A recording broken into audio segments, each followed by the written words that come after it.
નમસ્કાર મિત્રો, workplace communication skill એ દરેક કર્મચારી અને તાલીમાર્થીઓ માટે ખૂબ જ મહત્ત્વની છે.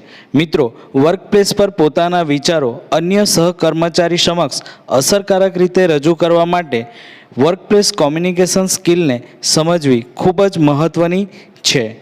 મિત્રો, વર્કપ્લેસમાં આપણે મીટિંગ દરમિયાન માહિતીની આપ-લે કરવા માટે, ડોક્યુમેન્ટ બનાવવા માટે, ઈમેલ્સ કરવા માટે, કોઈક ટ્રેનિંગ દરમિયાન સલાહ સૂચન લેવા માટે, પોતાના વિચારો રજૂ કરવા માટે, ટેક્સ્ટ મેસેજ કરવા માટે, વિડીયો કોન્ફરન્સમાં ભાગ લેવા માટે જેવી વિવિધ પરિસ્થિતિઓમાં વર્કપ્લેસ કોમ્યુનિકેશન સ્કિલ એ દરેક કર્મચારી અને તાલીમાર્થીઓ માટે ખૂબ જ મહત્ત્વની સાબિત થાય છે. મિત્રો, પ્રોફેશનલ લાઈફમાં સફળતા મેળવવા માટે વર્કપ્લેસ ઇફેક્ટિવ કોમ્યુનિકેશન સ્કિલ એ ખૂબ જ મહત્ત્વપૂર્ણ સાબિત થાય છે.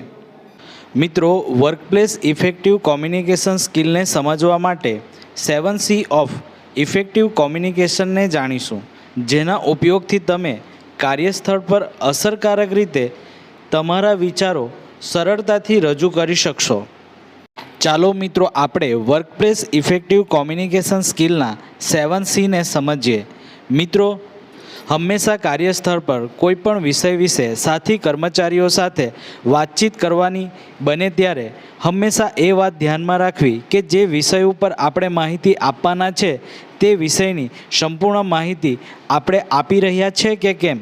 જેમ કે તમે કોઈક મીટિંગ વિશે માહિતી આપી રહ્યા છો તો એની સંપૂર્ણ માહિતી, જેવી રીતે કે મીટિંગ કયા દિવસે છે, કઈ જગ્યા ઉપર છે, કેટલા વાગે છે, આમ સંપૂર્ણ માહિતી આપવી એ ખૂબ મહત્ત્વની છે. મિત્રો, કાર્યસ્થળ પર તમારો સંદેશો હંમેશા નમ્ર, મૈત્રીપૂર્ણ, વ્યવસાયિક અને શિષ્ટાચારયુક્ત હોવો ખૂબ જરૂરી છે.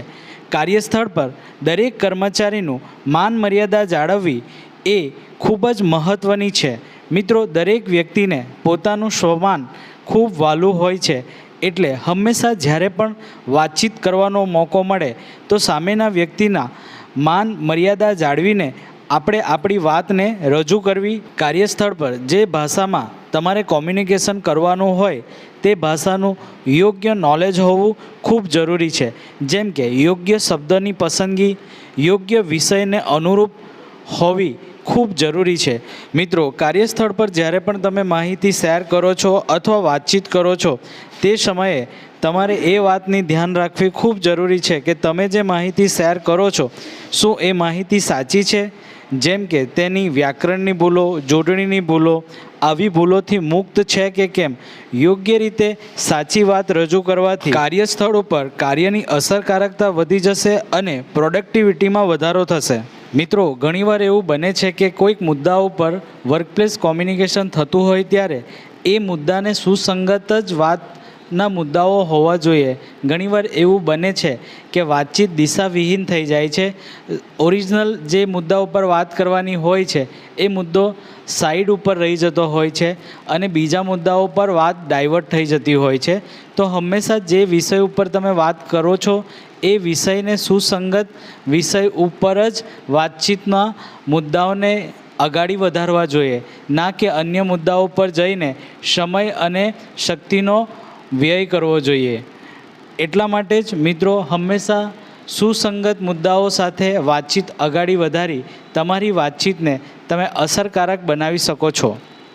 મિત્રો, કાર્યસ્થળ પર અસરકારક રીતે કોમ્યુનિકેશન કરવા માટે નક્કર શબ્દો, નક્કર વાક્યો અને નક્કર આંકડાઓનો ઉપયોગ કરીને તમે તમારા વિચારો અસરકારક રીતે કાર્યસ્થળ પર રજૂ કરી શકશો.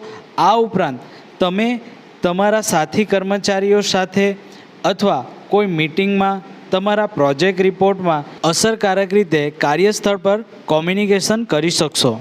કાર્યસ્થળ ઉપર જ્યારે પણ સાથી કર્મચારીઓ સાથે વાતચીત કરવાની હોય તે સમયે આપણે આપણા વિચારો, આપણા મુદ્દાઓ બને ત્યાં સુધી સંક્ષિપ્તમાં રજૂ કરવા જરૂરી છે. જો મુદ્દાઓ સંક્ષિપ્તમાં રજૂ કરવામાં આવશે તો તમારું વર્કપ્લેસ કોમ્યુનિકેશન અસરકારક બનશે. લાંબી વાતો કરતાં ટૂંકમાં પોતાના વિચારો રજૂ કરવા એ અસરકારક કોમ્યુનિકેશન માટે બહુ જ મહત્ત્વનું સાબિત થાય છે.